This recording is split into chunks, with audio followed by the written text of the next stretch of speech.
I think most people have a favorite apostle.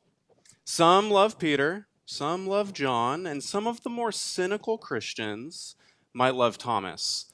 And I am one of those people. He's my absolute favorite. He doesn't talk much in the Gospels, but when he does, he tends to say things that really touch my heart.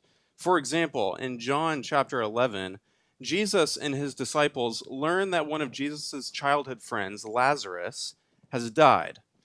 Now, if you don't know much about biblical geography, Lazarus lives in a town just outside Jerusalem called Bethany.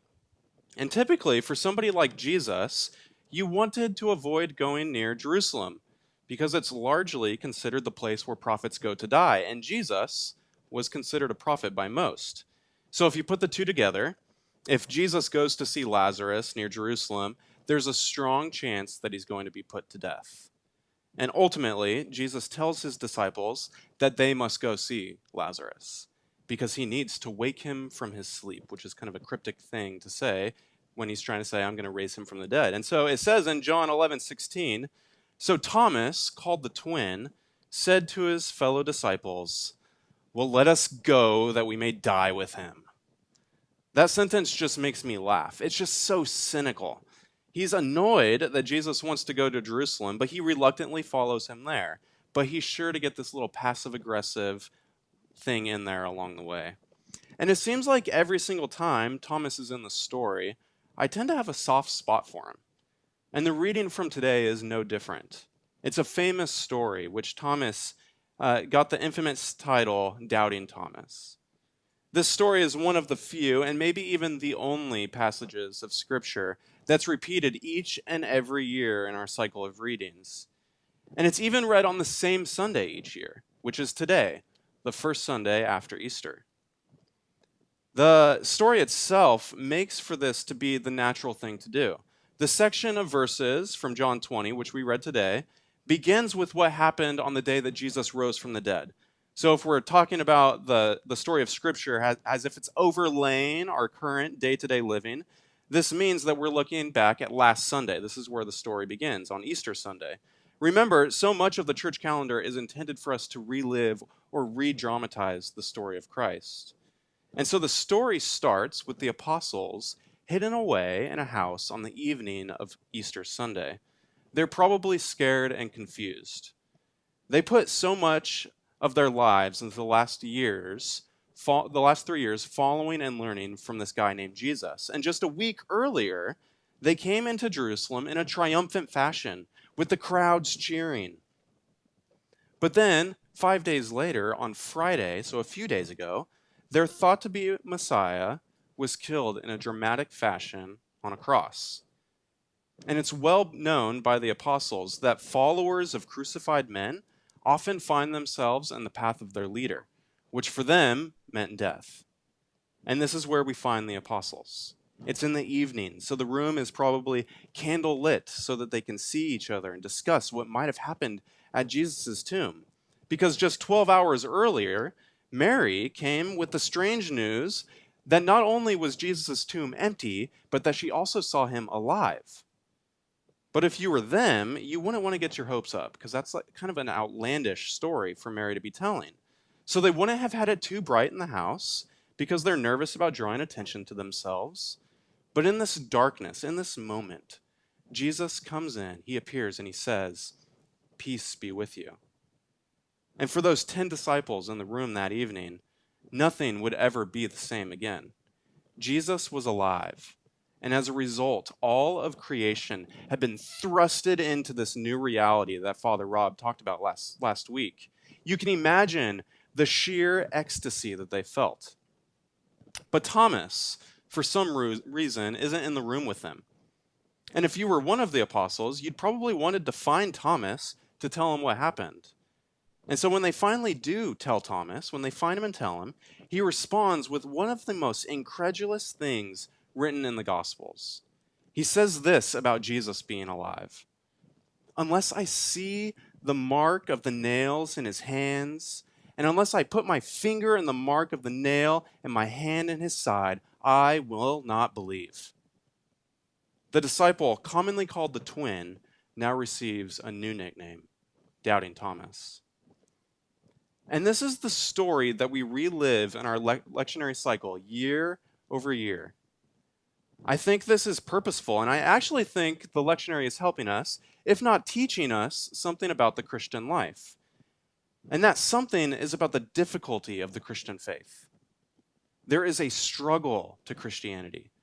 Christianity is not an easy path to follow. And it's not just this Sunday with this reading that teaches us this.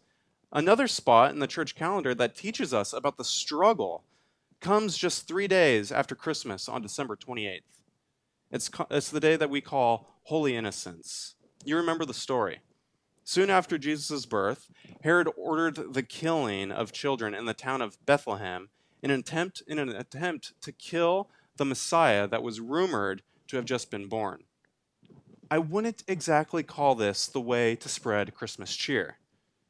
Why do we, as the church, do this to ourselves? Why are we constantly reminding ourselves of the struggle to follow Jesus, even in times when we're remembering the incarnation at Christmas and the resurrection in Eastertide?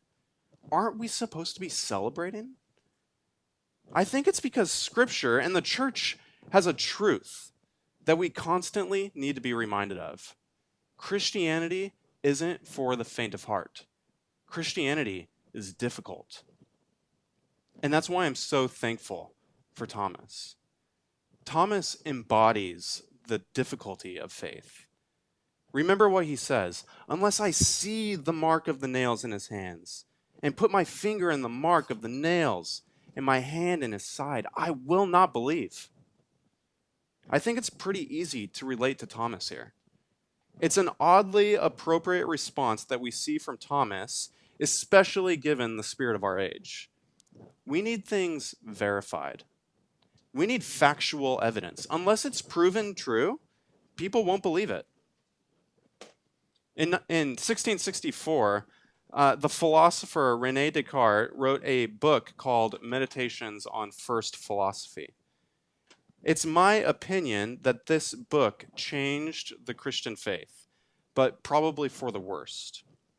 It was a monumental philosophical work. Many of you are familiar with the most famous thing he says in this book. I think, therefore I am. What's not commonly known about this book is that Descartes wrote it with the church in mind. The introduction says that it's written for the edification of the church and is dedicated specifically to the cardinals and the Pope of the Catholic Church. Descartes believed that this new way of thinking would help the church. And his thinking was that it's only when we believe with absolute certainty that believing in general will be good. In other words, unless you can undeniably prove something, you can't trust it, so don't believe it. But I don't think that this fits with the vision of faith that we see in the Bible. To be fair, Descartes helped bring about the scientific and industrial revolutions, so it wasn't all bad. It's a good thing that he wrote it. But some of the fallout of this book was that faith became an intellectual activity by which we must prove things like the resurrection in order to believe with any kind of certainty. It's absolute certainty or none at all. I think that this approach to faith has caused us to see faith almost as a work. But I don't think faith is a work. I don't think faith, I think faith is much more complicated than that. I don't think it's out of the question for there to be times when you might not believe, but you can still have faith. Lord, help my unbelief is something that you might have prayed in the past. And that's a good, faithful prayer said in the midst of unbelief. Faith isn't something that you can muster up on your own. Faith, rather, is God's working inside of you. And it's coming to know this fact that has given me personally so much more peace in my identity as beloved by God, even during times of doubt in my life. Remember what it says in 2 Timothy, if we are faithless, God remains faithful, for he cannot deny himself. He has given me faith over and against my lack of unbelief, or my lack of belief, because he is faithful towards me, and he is faithful towards you. And here stands doubting Thomas, who represents so well what it looks like to be a Christian today. unless I see the mark in his hands and his side, and unless I place my finger in his side, I'll never believe. He doubts. He won't believe in the resurrection unless he can prove it himself. He has to have absolute certainty before he can have any faith at all. And if you stop reading after verse 25, it seems like Thomas will remain faithless. But in a darkened room, exactly 1 week after Easter, there is redemption for Thomas. And again, all the doors are shut and locked just as they were last Sunday. And I'm almost sure the apostles were still scared that they would be put to death because of the growing rumors now of Jesus' resurrection. The religious leaders have had enough of this cult, and they were looking to end it once and for all. And so they're still hiding. And Jesus once again appears to his apostles, but this time Thomas is there. And Jesus says the same words he did last week to everybody in the room: "Peace be with you." But then he turns his attention to Thomas, the one who doubts, and he offers him the evidence that he wanted. He turns to him and says, "Put your finger here and put your hand in my side. Do not disbelieve, but believe." There's a rather famous painting by Caravaggio that depicts this scene, and I want to show it to you. While this painting is so powerful, I actually think that Caravaggio gets it wrong. There's no evidence that Thomas actually places his finger or his hand in the wounds of Jesus. The story just doesn't say that.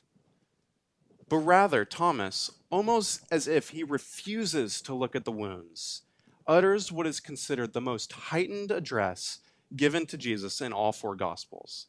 He says, "My Lord and my God." Nobody in any other of the Gospels refers to Jesus like this. Jesus often refers to himself as God, and sometimes he's even referred to as the Son of God, but it's here that Thomas elevates Jesus' status to where he rightly belongs, on the same level as God himself. My Lord and my God. I don't think Thomas needed to put his fingers in the wounds, because it was in this moment that Jesus met him right in the heart of his unbelief. And you can see from Thomas swing from total nihilism, where nothing matters, to total faith, where nothing else matters. And that's truly the spectrum that's created by the resurrection. If Jesus didn't rise from the dead, nothing matters. But if Jesus did rise from the dead, nothing else matters. Thomas's doubting is not antithetical to the Christian faith. Rather, it represents our continual striving to understand and to come to grips with the absurdity of the gospel. And I think the writers of the Bible understood the absurdity of what happened 2,000 years ago. Friends, faith is hard. There are going to be times of doubt in your life of faith. And so please hear me when I say this. That's totally normal. But what we're called to do is to maintain faithfulness even when faith is hard. Lord, help my unbelief. And I love the way this story ends. It closes in such a way as to invite us into the room with Jesus, Thomas, and the other apostles. Immediately after Thomas's confession, Jesus turns to Thomas and asks, "Have you believed because you have seen?" Notice that it's in the second person. Do you, Thomas, believe because you have seen me? And in the middle of his questioning, it's almost like Jesus turns from Thomas and he faces us as the readers. And he says, "Blessed are those who have not seen and yet have believed." Blessed are those who believe without any tangible evidence, for theirs is the salvation from God.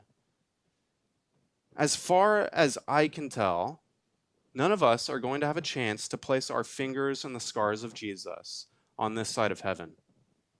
And Jesus knows this. He knows that what took place 2,000 years ago in Jerusalem is not an easy truth. But blessed are you who have come to believe even when you have not seen. Thomas is often called the twin in the Gospels.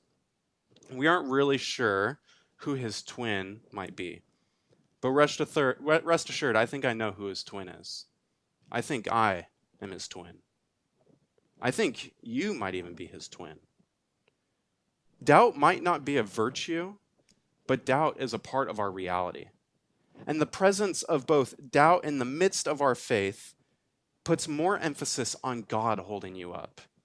Your faith isn't a work that you can manage. Rather, the gift of faith, your faith, is God throwing you a lifeline, and it's all we can do to hold on.